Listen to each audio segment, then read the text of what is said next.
Good morning, everyone. My name is Nadia ALS, and I'm a nutrition specialist with the California Department of Education. You're probably joining me today because you got referred by a physician due to a high risk or a recent diagnosis of a condition that occurs as we age. So today, we're going to be talking a little bit of the physiological changes that take place as we age. Some nutrients found in vegetables that help you ameliorate or prevent these conditions, and also a little bit of changes that you can incorporate in your diet to promote health. I want to start by asking you a question though. How many of you know anyone that has recently been diagnosed with diabetes, hypertension, or depression? Okay, how many of you actually think that food plays an important role in preventing disease? So as you can see, these diseases are fairly common nowadays. And luckily for us, research has shown that food does play an important role in preventing health conditions and promoting good health. So today, let's get started talking about some of the physiological changes that take place as we age. So there's a 1% decrease in organ function every year, starting at age 30. And some of the physiological changes that we observe are nerve conduction velocity, work rate, and cardiac output, and these occur around 60 years old, and also the maximum breathing capacity. This is a picture of Britney Spears when she turned 31, so unfortunately these things happen.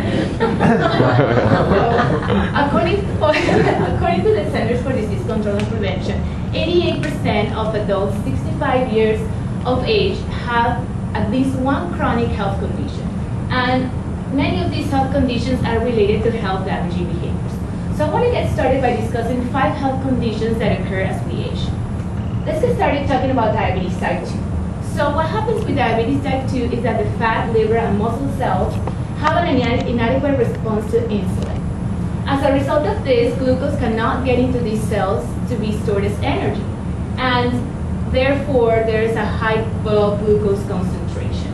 So for this condition, we would recommend consuming low-fat, high-fiber foods, and also low-glycemic vegetables high in vitamins A and C, such as green beans, asparagus, broccoli, spinach, and carrots. And I'm going to ask my assist member, she's going to hand out some graphic organizers. You can take notes because this information is going to help you a little bit in the activity we're going to do later on. So the next condition I want to talk about is heart disease. What happens with the heart is as we age, it loses its elasticity and also the ability to respond to pressure changes in the arterial system.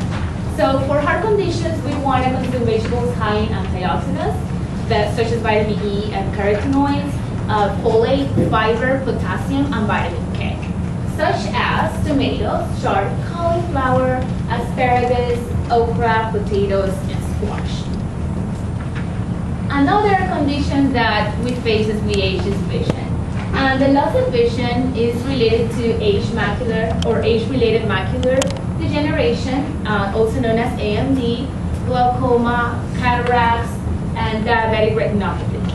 So for this, we want to consume vegetables that are high in vitamin A or carotenoids, and some of these are carrots, sweet potatoes, collard greens, tomatoes, and bok choy.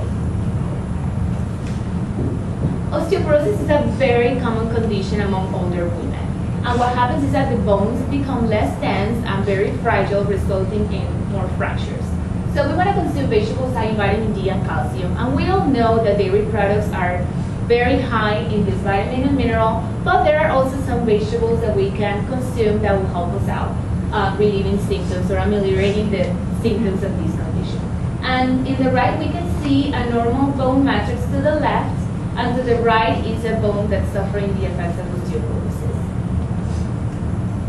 So, some vegetables high in vitamin D and calcium include kale, beet greens, broccoli, okra, collard greens again, and rhubarb. I finally want to speak about mental illnesses. And I want to tune in a little bit on depression. There are a lot of mental illnesses that occur as a result of aging, but depression is a very common one. And it's of concern because there is a high rate of suicide due to depression. So it has many possible causes. It can be faulty mood regulation by the brain, genetic vulnerabilities, medical conditions, medicines, or any other event. So we want to consume vegetables high in folate because they enhance the effectiveness of the medication. Also high in vitamins B1, B2, and B6 because they improve mood. So some of these vegetables include broccoli, collard greens again, kale, beets, spinach, and cauliflower. The portion size recommendation for an adult 51 years and above is about 2.5 cups of vegetables.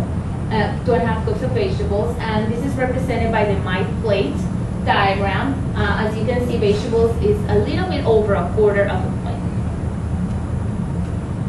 Okay, so now I want to go ahead and do an activity, and this is what's going to consist of. We're going to have groups.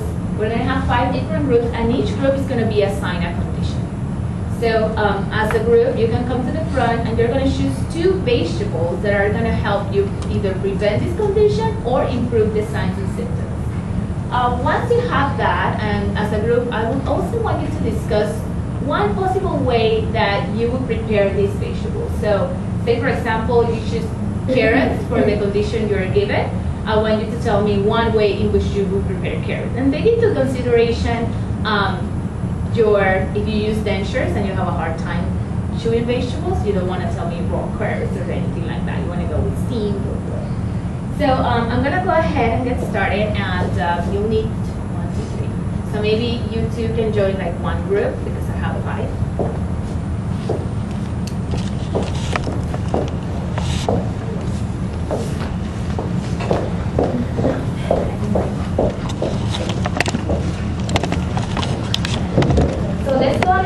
Started, I have placed an array of vegetables of the ones we spoke about here today, and you can come over or maybe select one member of your team if you prefer to do it that way, and select 2 vegetables for the conditions that you were given. And you're going to have a few minutes to discuss this.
Well, you can steam those.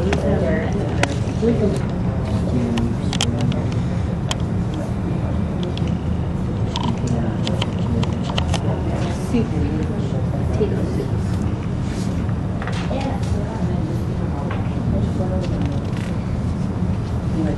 You can make a juice.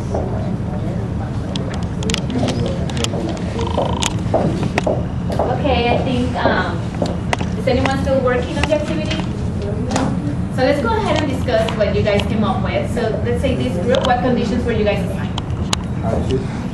Okay, and which vegetables did you choose? Potatoes and broccoli. Okay, perfect choices. Did everyone hear that? Okay, and can you think of one way in which you would cook either one of those? I know you did your presentation. All right, that works. Okay, what about this table right here? I have diabetes. Okay, and which vegetables did you choose for this? Asparagus and spinach. Okay, perfect. How would you cook either one of those? Okay, that sounds good. Okay, what about the table right here? Vision. Okay, and which vegetables do you come up with? We chose carrots and tomatoes. Okay. Any way that you would share with us that we should cook it? Could steam the carrots or saute them. That's a good choice. Okay, what about the table back here? We had lentil roots and we chose bok choy and beets. Okay. The bok choy we could stir fry them and the beets we could make a beet soup. Okay, sounds delicious. What about this table right? We have osteoporosis and we chose kale and okra and we would make them. Okay, sounds good. So you guys came up with the right choices and you have really good ideas on how to prepare these veggies. I also want to know that for vitamin A, there's this common conception, which is true, that orange or bright red vegetables are high in vitamin A, but like I showed you, color greens and dark green vegetables are really high in vitamin A as well. The thing is that because of their dark green pigment, we cannot see that color. So I'm glad that you guys were successful in doing this. And let's see how much you guys know today. So we have a couple of questions.